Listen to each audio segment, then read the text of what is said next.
Welcome to the second part of this critical importance of self-awareness webinar. I'm so glad y'all are here. Thank you for, just trusting us to lead you in this conversation. So I just want to start with telling you that this is a part two. So there's a part one on the NABJ YouTube channel. If when you're done with this, you want a little more of why we are having this discussion, you can head there. So let's start with who is here. My name is Amber Worthy. I have been a journalist for about 8 years and a member of NABJ for just that long. And I want to introduce our panel, Aaron and Tiandra. So if we can start with Tiandra, introducing yourself. Hi, my name is Tiandra Reed. I am the owner of TV Consulting, which is an HR consulting firm. I also am a current member of CHS HR team. I have been in HR and operations for over 10 years, and I am happy to be here. Thank you. I'm so happy you are too. Aaron. Hello, everyone. My name is Aaron Muller. I'm a licensed clinical social worker. I've been in the field for over 10, 11 years. I own a private practice alongside my wife. I'm a school social worker, and I am the CEO of a nonprofit called Modified Wellness, where I provide mental health education to companies and organizations. And he has a really cool Instagram page called The Black Therapist, but that's not as impressive, I guess. But that's how I found him, because he has a very strong social media presence around mental health. And when I started having my own challenges, of course, we all go to social media. And I found some really good resources on his Instagram too. So that is that about our introductions. And we're here to talk about something that I think a lot of people don't realize is even something you should point out, but self-awareness. It became very apparent to me, I think probably at the height of the George Floyd protest, that I didn't realize just how much of a toll our jobs were taking on me and my friends. So that's why I said, I got to talk about this. So we did the first panel. And then I had my own struggles at the top of the year. So I'm like, we got to talk about it again, because I was reaching out to therapists and HR about what is available. And I realized a lot of my friends are like, you took a mental health leave. How? So let's just go back though to self-awareness and your emotions. So Aaron and Tiandra, if you can tell me what you think is self-awareness, whether professionally or personally. And Aaron, since your mic is already unmuted, let's start with you. Oh, so I would say self-awareness is the ability to focus on yourself and your actions. It takes a lot of kind of awareness, as the word states, really, and how if it may not match with what you're actually doing or saying. So in a lot of work that I do with clients in therapy, we're working with them towards self-awareness, because they may not be aware of the things that they're doing in their life that may be attributing, I won't say causing, but attributing to some of the things that's happening. So a lot of work is building around the capacity to be more self-aware. And that's a journey that it's not an easy one. It's not a linear process. It's a lot of ups and downs. And oftentimes we have to sift through some of the immediate stuff that's going on right now, such as things, is going on in the world right now, before you could become more self-aware, because you really have to be focused. You have to have just really tunnel vision and really be, look into yourself. And that's not always a good thing for a lot of people, because it may unveil some things that you thought about yourself that may not be true. So true. Tiandra, can you tell me what you think, self-awareness is for you, professionally or personally? Okay. When I think about self-awareness, I think more so just being in tune with yourself. I think personally,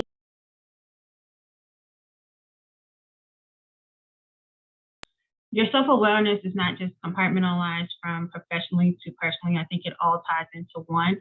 But when I think about self-awareness, I think about being in tune with your emotions, your feelings, your mind, body, and soul, because I think that all plays a part. If you're angry, figuring out why you're angry, and also self-awareness, just being able to honor where you are. I think a lot of times we have these emotions or we have these feelings or we act in a certain way and we try to brush past them. But that's our body, that's our mind, that's our soul talking to us, telling us, hold on, take a step back, let's look and see what's really going on. So just being really in tune with just who you are, how you're moving. And also, I'm a firm believer of you attract what you are.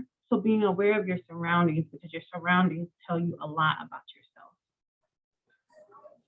And I love what both of you said because it tied together something that I learned this year. And it wasn't just George Floyd that was getting to me. It wasn't just my job that was getting to me. It was some unresolved trauma from a long time ago that I hadn't dealt with. And it was then coming out at work, but it wasn't just the environment I was in. Now, the environment I was in was triggering, but it was triggering some old stuff.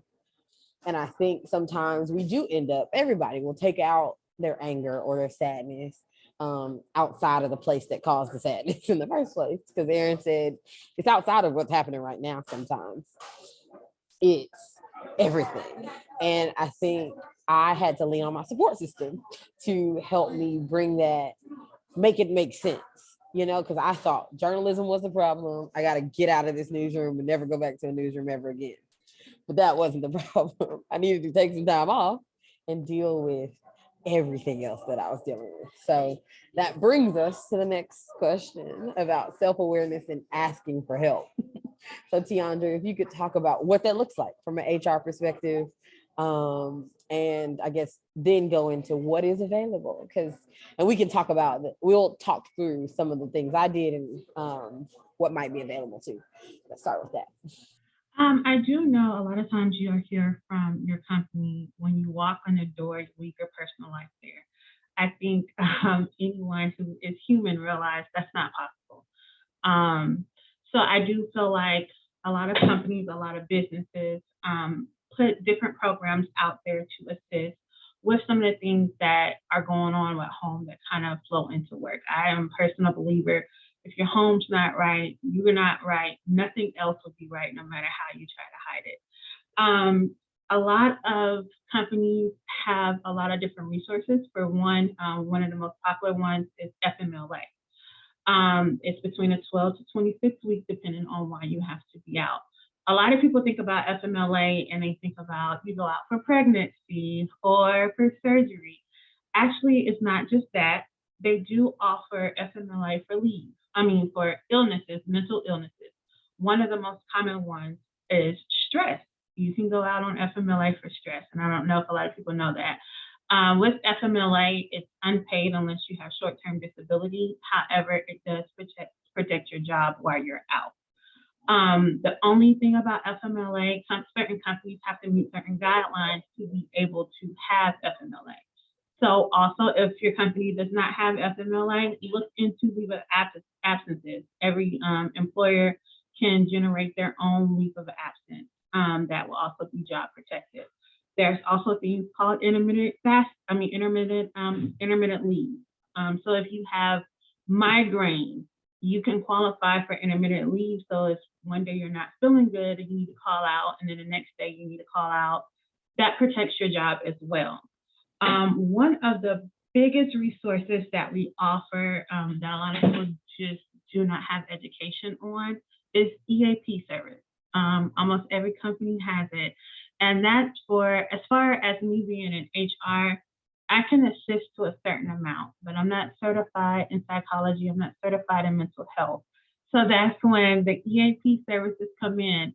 They offer financial literacy. They have people that you can talk to if you're going through certain issues that are certified to talk to. Also, if you have insurance, call your insurance. I currently have Cigna. I can go and see a therapist 3 times for free, and it's covered under my health insurance.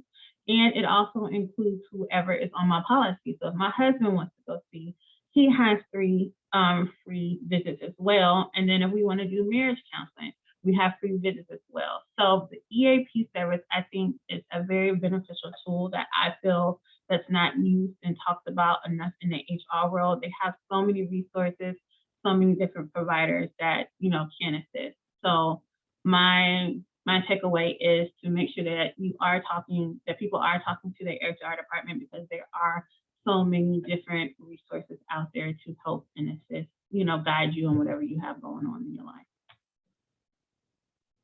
That's a perfect segue, because I wanted to then ask Aaron to share what I had him look up, but I wanted to say people don't realize FMLA can be used for not just physical illness, because mental illness does manifest in physical symptoms. And in January, I was just under so much stress. I lost my grandmother, some other things happened. I was just feeling stressed, and stress led me to reach out to a hotline. The hotline led me to then say, or the stress led to the call to the sexual assault hotline. And then from that, I realized I needed to take leave, but I didn't know where to start. And that caused even more stress, because I didn't know FMLA would count. I'm telling the hotline, how can I not go to work tomorrow? Because I can't go to work. Like, I'm sitting here in tears and I'm like, I can't go. She's like, don't go. And that didn't resonate. It didn't click that there was a way for me not to go to work, but for my job to be protected. So I just still was stressed because she couldn't explain it all. So then eventually, through the course of that one day, it was a 24-hour period. I wasn't sleeping. I was stressed. I was crying. And it led to a brief psychosis. And that is what got me admitted to the hospital. But when I got to the hospital was like, not really sure what happened, but based on the symptoms that were documented by the people who admitted me to the hospital, they diagnosed me with a brief psychosis that was induced by stress. Because ultimately, the psychiatrist told me that it really was just stop stressing. He's like, you stress can kill you. So I want Aaron to define psychosis as best as you can, the clinical definition. So it's a moment, is where there's an alter to your emotional state, where it becomes so impaired that you're not in the, I would say, right frame of mind or a reality, right? So reality is an altering mood, not mood, but just kind of reality is not really the same as everyone else. So some people have it for a brief moment or extended period of time, but that is psychosis, and that's often treated by therapists and psychiatrists with therapy and or medication. And luckily, I didn't need medication, but I was in a place where I could get it if I needed it. And I think we can then talk about just that stigma around even getting help. Like, me going to the hospital was a big step for my family, but it was necessary for me to be here today and be in the right frame of mind.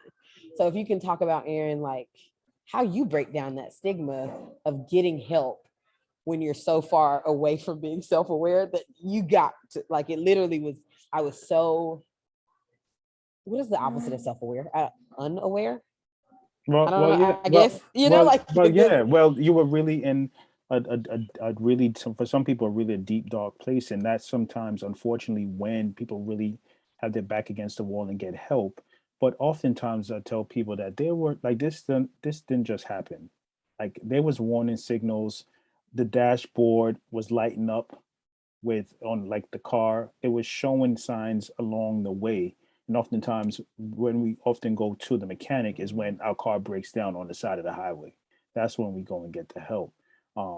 So thing is that because of the stigma, because of I'm good, or we come from very strong culture in terms of like, we take care of ourselves, or now we ain't got time to bend. There's things to do. You come from a strong family, strong lineage, where we don't get help and we don't talk about our issues outside, or we go pray in the altar about it, and that all will be well. But in fact, there are policies and procedures and protocols and people in place to help you support that, whether it be file for FMLA, whether it be reach out to a therapist, whether it be explore medication if you need to. There are different strategies to help us.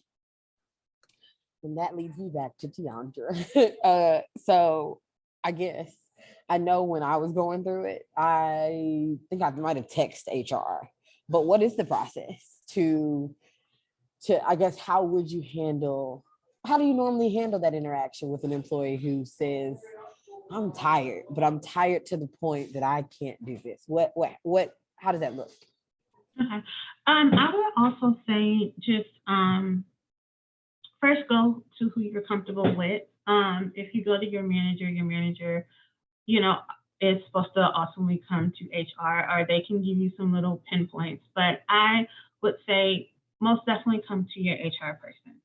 We are trained and skilled to know how to navigate and where we kind of have to draw the line and say, okay, we can't help you with this.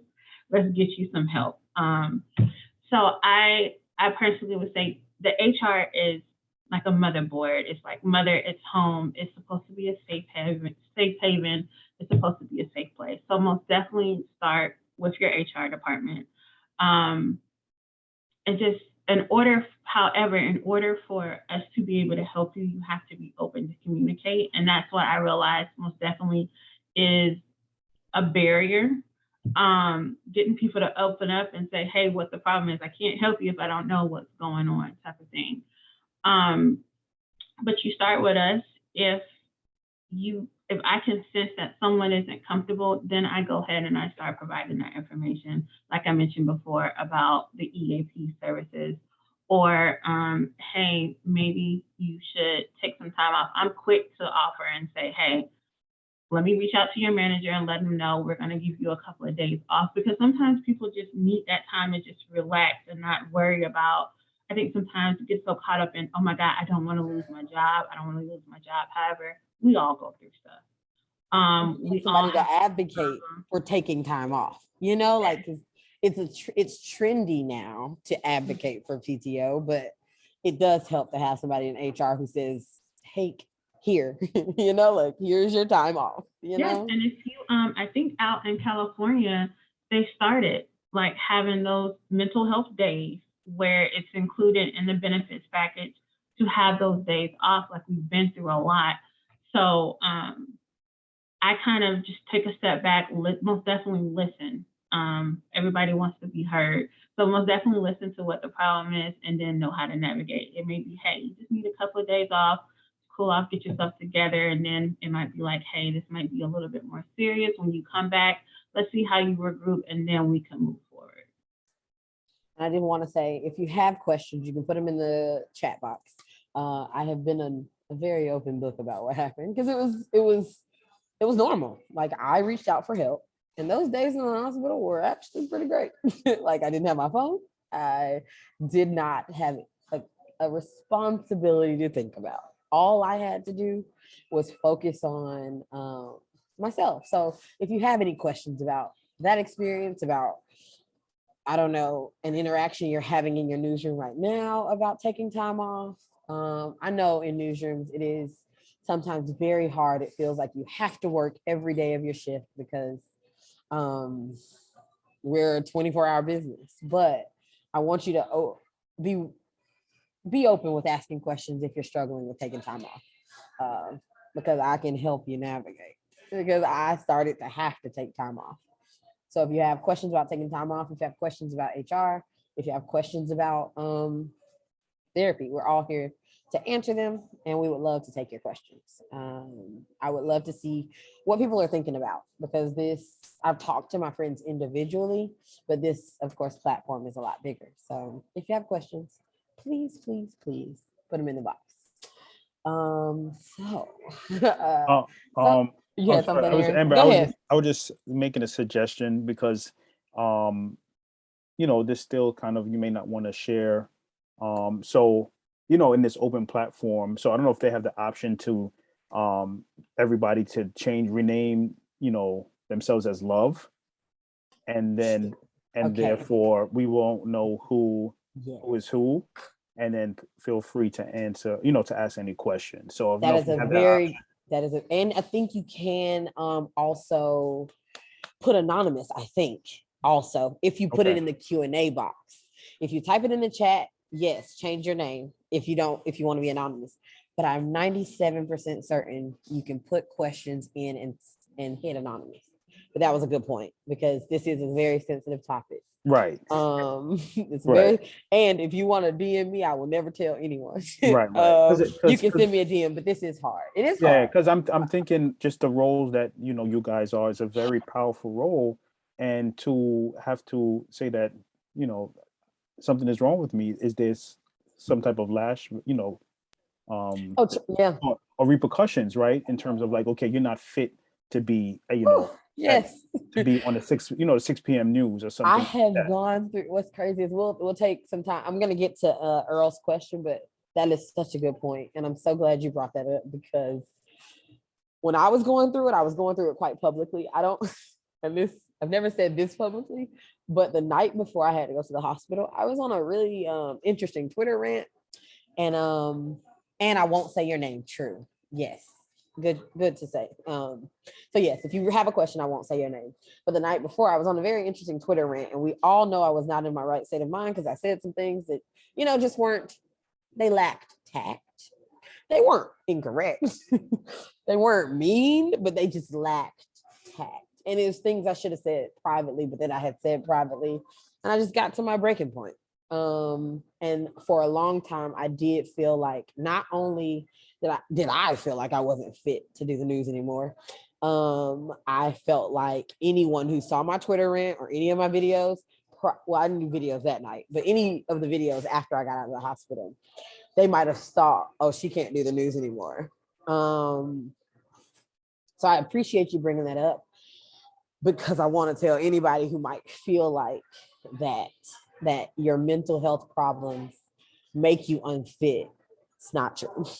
Like, period. Because we all undergo so much stress, and I say this because the room will understand.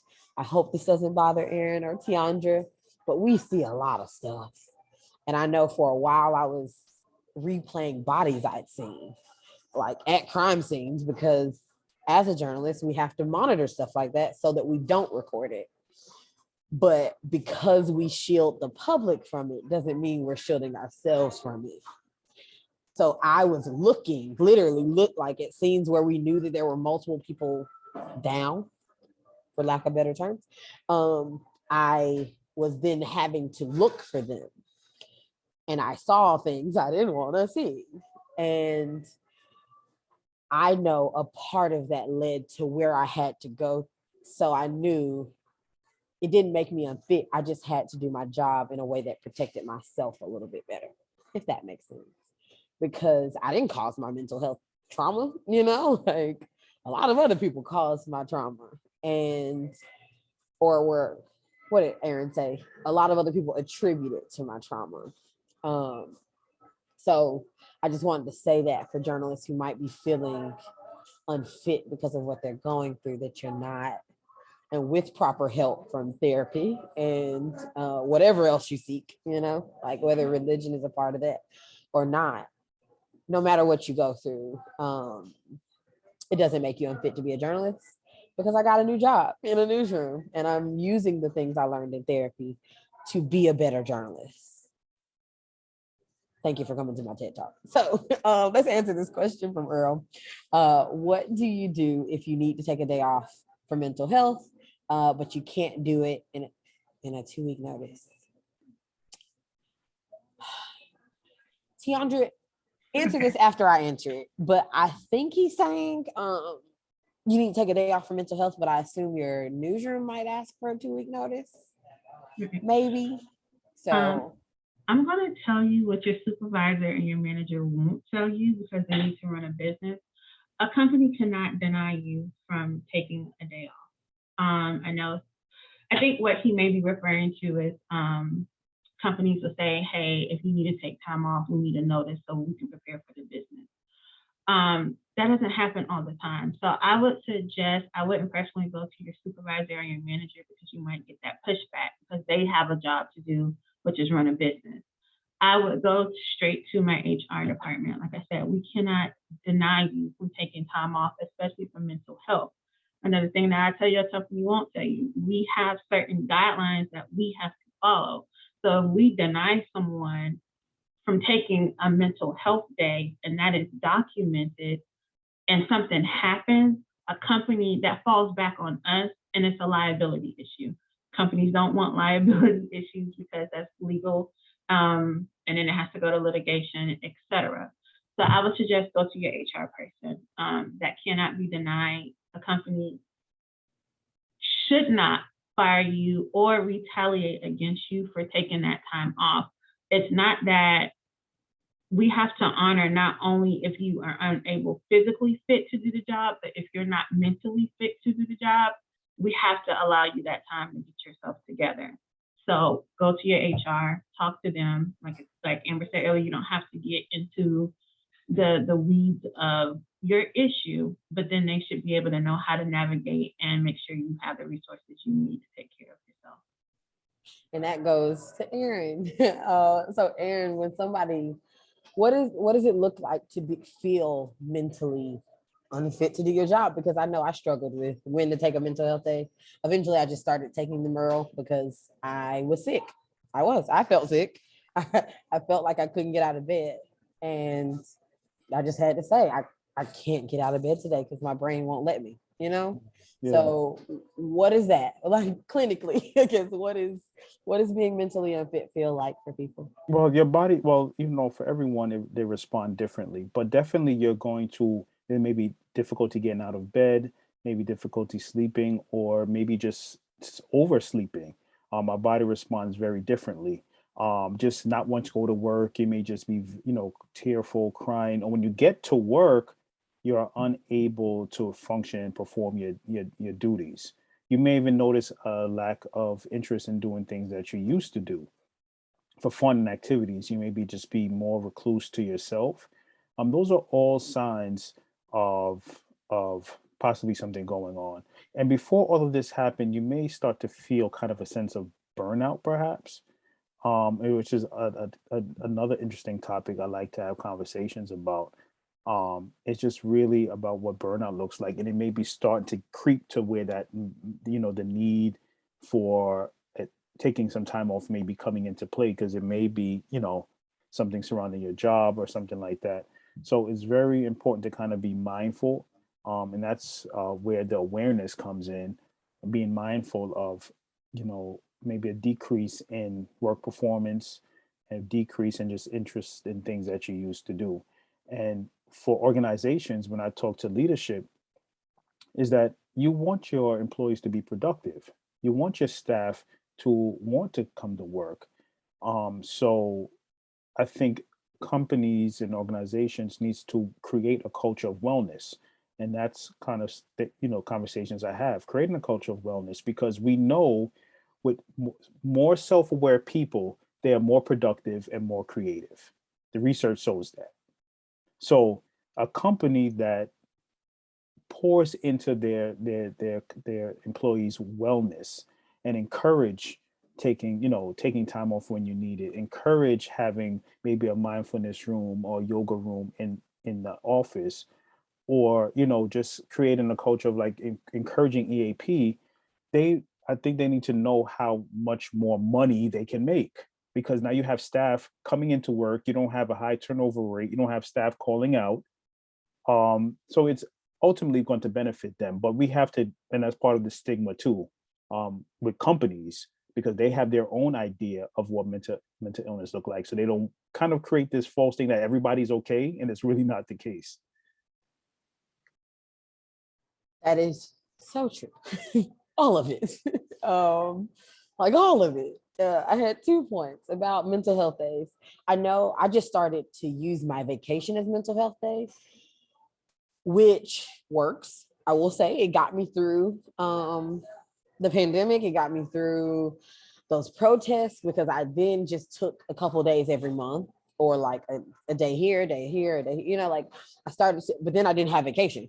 Like I no longer, the only time I was off was because I was at burnout point. And that's when I realized that I had to start doing things differently to not need mental health days, like as much as I needed them, like, because I had hit burnout. And what you said, Erin, about burnout was so true. It's like not loving the things you love anymore. And like, I realized I didn't love my job anymore because it felt like a job again. It just felt like I was doing a thing.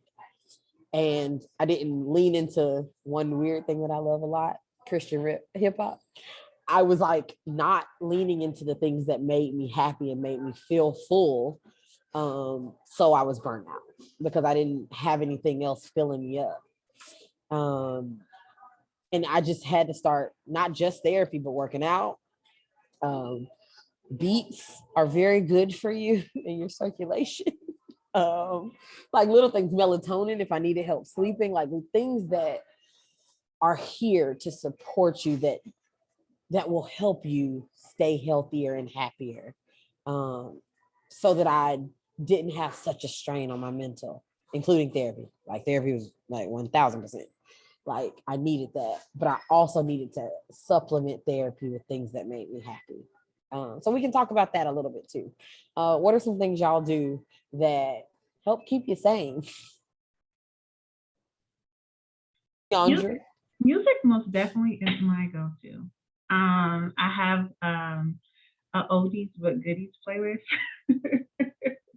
with Al Green and some Sam Cooke. I love music because when you think about it, we are a vibrating force.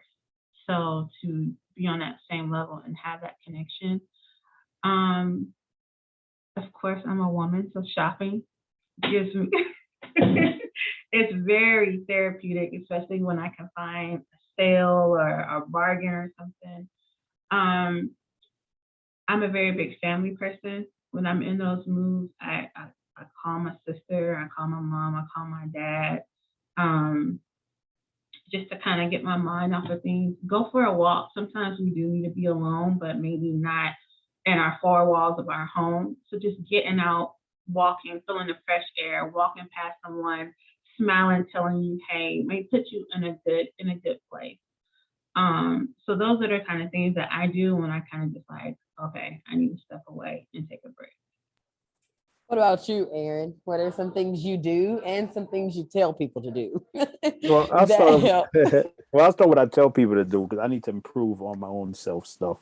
But I would say for people, I definitely, explore things that they love because I think it needs to be relevant to what you enjoy to do. I do give suggestions. There's some clients I have to encourage actually starting to document, like writing things out and journaling and they really find it helpful just getting those thoughts out of your head and getting them on paper. And some folks use their phone and write notes and find it really helpful. Starting whether it be yoga, mindfulness, increasing your prayer life, or listening to music are all great therapeutic tools. Oh, it's really about being intentional. I think that's the biggest part about this journey is being intentional about doing things for yourself and not feeling guilty about it because that's the biggest part. Like I shouldn't be doing this for me. I have all these things to do, but definitely taking the time to do that. So for me, because of the busy life that I have, spending time with family, it's like one of the biggest ones. And with the pandemic now doing sessions at home, in between I can just run upstairs to the kids and my wife and check in and things like that. So that is what's really really helpful. And then in the summertime, when I'm not in school, then I have the whole summer off when I could just really be intentional and have 2 solid months of spending time with family. So then I travel and things like that. So in between, I find moments and nuggets of doing things for myself. Yeah. Now I will remind you, Aaron, you got to.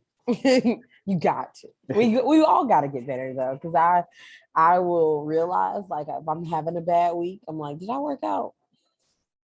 Oh, I didn't work out. Like clearly my mood is real bad today. Like I need to get some of this aggression or this sadness out. So today I ran like a mile before I did the actual workout, and I was like, that was what I needed. Like I needed to sweat out what my worries. I don't know. Like it just running is just something that makes me really happy because it honestly, I think it makes me really present because I got to think about my breaths. Like I legit have to be very intentional or like I'll get rib pain. And it's like I feel myself having to do that, and it just does something to my soul. Right, and the physical activity is actually pumping dopamine into your body, so that's causing the happy feelings. And it really does. And I do like 5Ks because I like gifts, and like at the end they give you a medal, like stuff like that. Just give me an incentive for doing this. So yeah, I had to get intentional too. And what you said about journaling, like I had to journal a lot during therapy because I was just so angry, like after George Floyd died, and I realized it brought up a lot of other anger. So I'd love if people who are still here would share some of the things they do, because in the chat, if you feel comfortable, because I think just mind sharing those things, it reminds you, like when Tiandra said, go outside and walk, and I'm like, I might do that today because I need some sun. I haven't been out. I might go to the pool. Like I might do something different than what I normally do, because we got to take care of ourselves. And I guess this leads into my favorite part of this panel that I wanted to do, is just encourage each other. And you can do that by saying anything, really. I don't know if y'all have any thoughts on just our Black existence and how we can stay encouraged, because I know y'all don't necessarily have to watch the news, but if you could offer some encouragement to people who have to watch every bad thing that happens in our world, and just how you would imagine we could stay encouraged, just either of you. Well, I'll definitely start, with because I see a lot of folks in law enforcement as well, and your body responds, and there's that same your body keeps score is real. So having to absorb all of this, I say, is not really normal.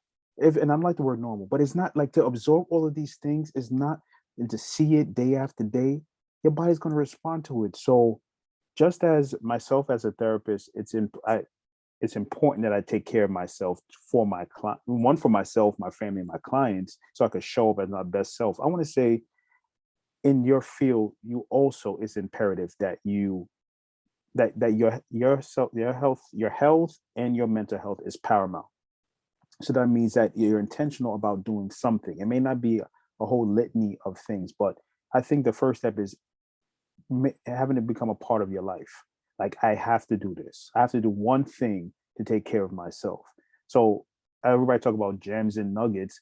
I hope what you can leave with today is, what am I going to do differently today for myself? So, and that's one thing, and commit yourself from today on for the rest of the month, because it's day by day, that I'm going to actually do this one thing, whether it be I'm actually going to start journaling, or I'm going to actually go and sign up for that gym membership. But it's imperative that you take care of yourself first, because they're going to be all right regardless. You only have one you. So definitely find one thing that you can do for yourself. Tiandra. I know one thing that I've had to learn for myself is, because I'm a very independent person, and I am very, I have to be on track. I have to do this. I have to do that. And I have to do it right. One thing that I've really had to tell myself is, take it easy. Like, it's okay that you don't have it all together. It's okay if certain feelings come up. I know, like you mentioned earlier, that you deal with a lot. I couldn't imagine having to probably go through some of the things that journalists go through, or paramedics go through, police officers, 911 dispatchers. I commend you all.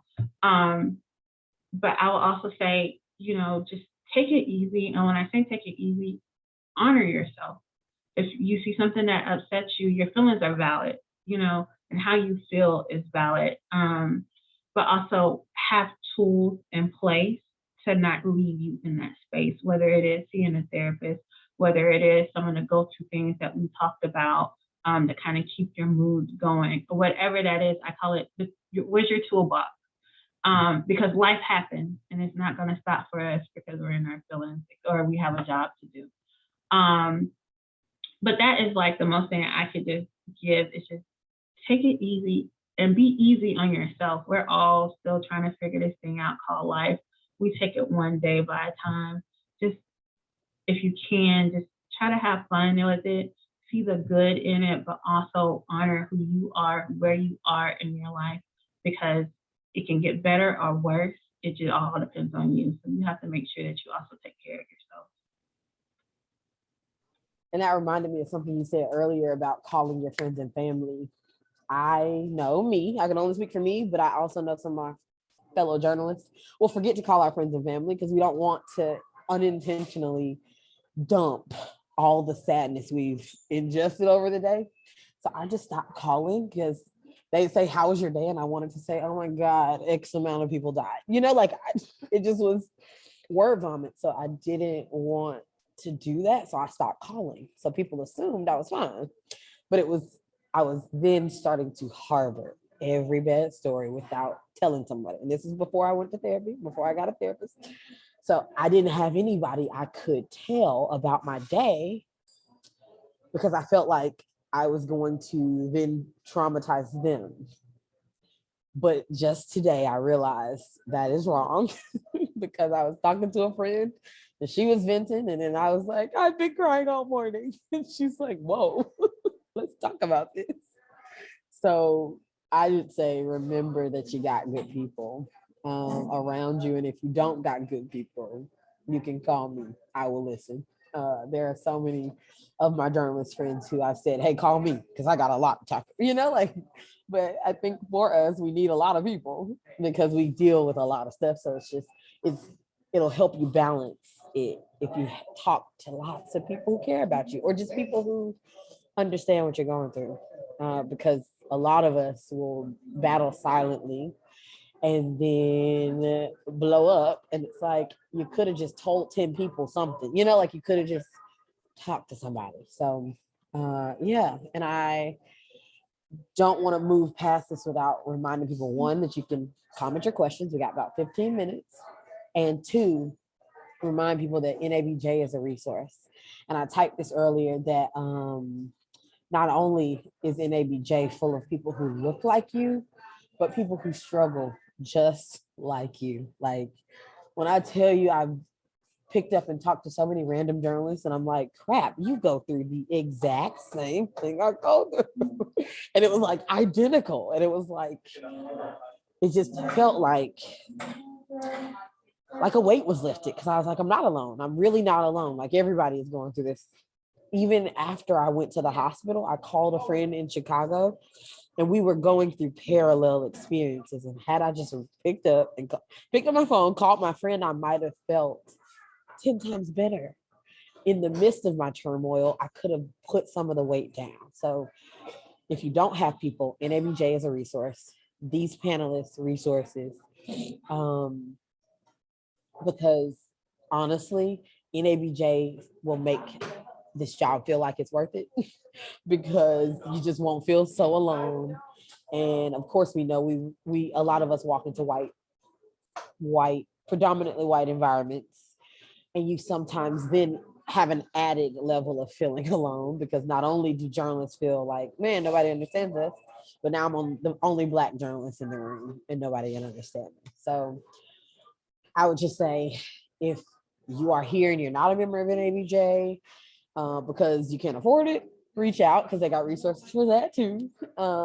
Reach out to me because in a couple months I might be able to help you with that too. Like, don't let anything keep you from resources. Don't ever let money, not gonna tear up, but don't let money keep you from getting the help you need, because I always said, oh my God, I can't afford therapy. But to be so totally transparent, not going to therapy led to me having a $1,600 hospital bill. And had I just gone to therapy, gone to, I think somebody said the Headspace app. I don't know if the Headspace app is paid for app or not, but like Headspace, what's that other app, Aaron, where you can get therapy or find a therapist? So there's BetterHelp, there's Yes. there's Headspace, and Headspace is definitely like sort of like guided imagery and things like that. But I'm glad you touched on the topic of being able to afford therapy because a lot of people don't know that through the EAP that you may get 6 free sessions, 3 free sessions depending on um the company. But I just want to talk about some folks may have kind of mistrust because they feel that the EAP is connected to the employer, so their information may get to the employer, and that is actually not true. And it's actually they could be liable about sharing information um, because it's supposed to be confidential. Um, I told my I know mom, I felt that. I felt that at yeah, first, too. I told my mom about it, and she reached out and through her job and got it, and she really enjoyed it. So I referred my own mom to EAP. Told her about it at her job. Because people don't realize No, people don't. it's Yeah, literally free therapy. Because I want to say I got to just pick a therapist off the list, and then I took a form to them, and they figured out the rest.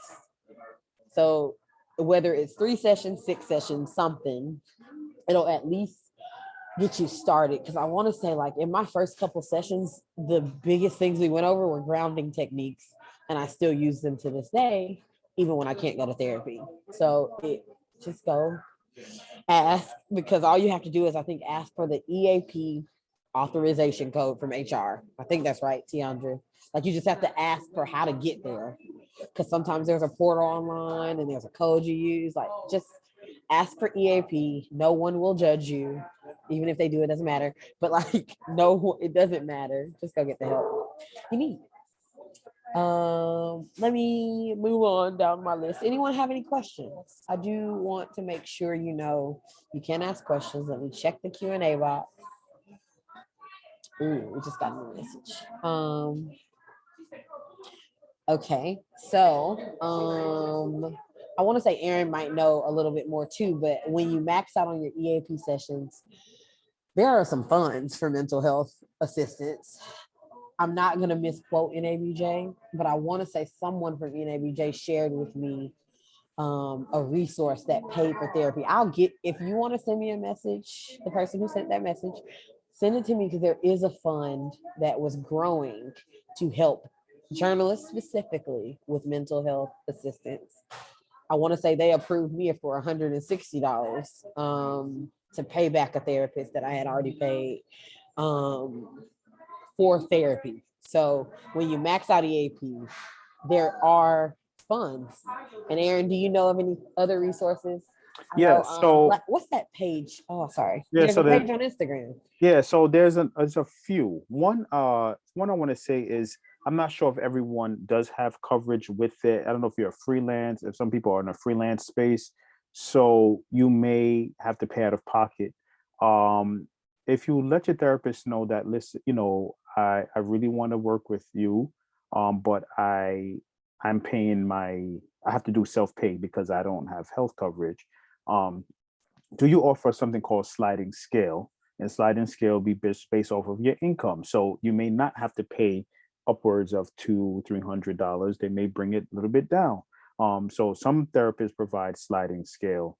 So definitely a lot of people don't know about that. So if you want to use that language of sliding scale, because I don't have health coverage, you can certainly ask the therapist that. Then there are organizations that are providing free therapy services, such as Black Men Heal, and that's Black Men Heal. And then Taraji P. Henson, the actress, has the Boris L. Henson Foundation, and she's also providing free therapy as well. And I know those two, could they particularly in Blacks, for us. So you could actually reach out to those organizations as well. All right, I was typing all those because those are really good, and I'm gonna find a way to get that to NABJ too. Like I might write them an article so that they can publish it somewhere. Because BetterHelp does have an app that I want to say it was a couple dollars a week to either to text a therapist, or like they had different programs or something like that, to pay the therapist in different ways, and you just had different access to the therapist. So that was really cool. I will double check. We have one question in the Q&A box. Let's see. But before I say something about this, Erin, you said just ask your therapist too, because sometimes they have programs that will Yeah, help pay for therapy. right. Like, don't hesitate to ask. And your insurance. And if you don't have insurance, because I'm a freelancer right now, and it's modified insurance. So just ask. Just ask. Yeah. And one last thing is that some therapists, a lot, and we're not supposed to provide free services, but especially I know, a lot of my Black colleagues, we know the challenge, and there's some therapists we're like, some clients we're like, we allot certain amount, just like we're not charging, what I'm saying, pro bono, and there is in the guidelines that we can have pro bono. So don't be afraid to ask. Closed mouths definitely don't get fed. So definitely just saying I'm interested, and just I'm having, any, challenge, any ways to help with like hardship. I would like to continue. A lot of my clients just stop coming. Whether they say, I didn't have the money for the copay. I'm like, well, I said we could work around. I don't want you to miss a whole therapy session because you did not have the copay. While, legally I have to accept it, but I'm not going to penalize you. There's always next week. There's always 2 weeks from now, so definitely just having a conversation with your therapist. And I found a therapist who was her rates were really low because of who she wanted to attract. And then after I hit my deductible, granted, because I went to the hospital, so I don't suggest that. But after I hit my deductible, it was only $12 a session. So please ask. And then even when I couldn't pay her, she's like, okay, we still gonna meet at 3 and we're gonna figure this out. But I'll end here with this question because I assume it is for me.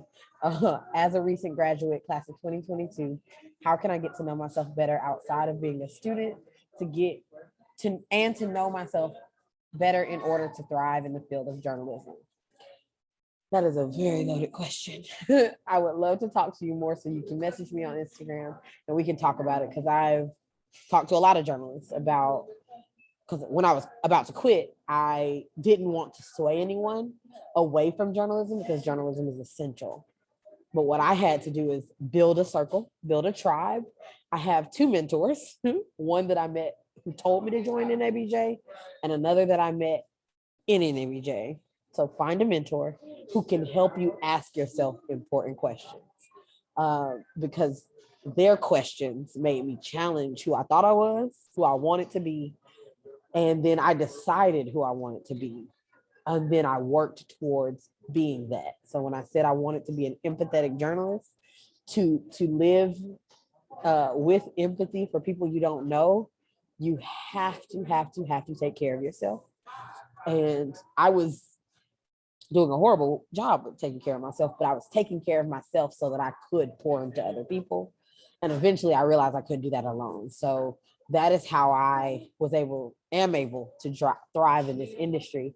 It's because I lead with my heart. And I said, if I ever got desensitized to where a sad family didn't make me sad, I didn't want to do this anymore, because then I lost my level of empathy for people. I said, if I ever got to that point, I would leave, and I did, because I had to go then recenter so that I could go back into journalism. And that's why I'm able to work at CNN now. So and I want to eventually continue to grow in this industry, but I have to remember that I have to take care of myself, and never stop learning about myself. So this self-awareness topic is honestly how I am able to thrive. Self-awareness, being cognizant of what makes me cry, what makes me sad, what makes me mad, and then figuring out how to navigate those emotions better. So to whoever that is, get a mentor, is ultimately what I'm saying. I found a mentor early who challenged me about a tweet. She said, why you tweet that? That's not who you are. And that mentor is amazing. And she is a member of NABJ. Both of them are. NABJ offers year-round training, development, and networking opportunity. Oh my God, yes. So to answer your question, also join NABJ, because that was the first thing I did. And that if you are not already a member, you can join our family and renew your membership. And even when I couldn't pay for NABJ, I still stayed connected to my people, because had I told any of them I couldn't afford it, they would have paid for me. And because that is the type of family I've built and the type of mentors I gained. So get a mentor, get a mentor, get a mentor. I got 2 amazing ones, and I will share them for a fee. Not really. Any last final thoughts, guys? Aaron or Tiandra, as we wrap this thing up? I do want to ask Aaron to provide some feedback, because I do know, like in our community, therapy, getting that professional help is not something that's very common. And you hear a lot of people say, oh, I'm not doing therapy, but I've never heard anyone say once they've gotten in therapy that they hated it. I've always heard people say, oh my God, this is the best thing that I have ever done, and I wish I would have done it sooner. I had to date therapists. I had to date around, though. I had to find one that really fit me. Right. But when you did, it was like, man, where has it been this whole time? Yeah. And I think more so I'm referring to men is very challenging. So do you have any, because I do know, like, I hear a lot, oh, I'm not telling my business to no one. They're gonna tell me what I need to do in therapy. I've been through it, and I know it's nothing like that. So do you have anyone who's hesitant but want to take that next step? Just some type of feedback on encouraging words, not necessarily on what to expect, because everybody's journey is going to be different, but just something to kind of help them push to take that next step. Because I do think mental health is important. I do think therapy is very important. We suppress so much stuff that it has a physical effect on us, a mental effect on us, and it shows up in how we live our lives. Absolutely. That's kind of the work that I do. Using Instagram, I use my platform. I have a slogan that I trademarked this year called Black Kings Need Therapy Too. And that was essentially because we are the last to get therapy. White women go, white men go, and Black women go to therapy. But Black men are least likely to get the help that we need. And as you can see, we endure and see and go through a lot. So, and it's because of these stigmas that we kind of have in our heads about mental health and getting help. So really it's just continuing to have these conversations, and as we can see, artists and rappers is talking about it more. So I'm excited. We want just more conversation, normalizing it and how important it is, and then just them hearing that it's okay to get the help. And therapy is not someone telling you what to do. You're driving the car. Your therapist is merely on the passenger side. And I love to use that analogy because we have this idea of the therapist telling you what to do. This is, yourself the best, but you're getting kind of guided, help to kind of tell you to point out, watch out, this is maybe why you're having these same situations, and just to guide you in the right direction. So hopefully that, we can turnkey this information to everyone that we know, and that, our brothers get the help that they need. But this is definitely still a work in progress. We've come a long way. I just saw in Complex that they had an article about rappers that are talking about they've been going to therapy, and they were talking about Drake and Jay-Z. But there's so many rappers, Kid Cudi and Kendrick Lamar, just talking about it. So it's everybody's heard about it. It's just really building that trust now, and building their own capacity, and actually going to do it, because it's a big deal. It's really a big deal. It really is. And I just thank y'all for sticking around with us for this webinar, and it will be posted online. Thank you so much to NABJ. You made this process so easy. Thank you to the panel. I'm so happy we did this, and there were so many good gems. So I hope y'all enjoyed it. Thank you so much. And remember, Aaron said, do something for yourself today. So do that today. Bye, y'all.